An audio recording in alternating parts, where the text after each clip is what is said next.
कथाए शुण सुजन मनरे किछि न धरिबन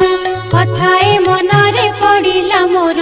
विमलांक आज्ञा गोटिक सारा जेउ जन शुभे पूजई तांकु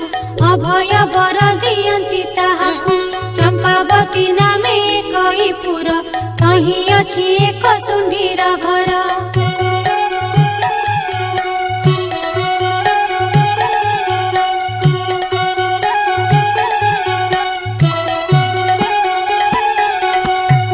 से नगर अष्ट ऐश्वर्य जान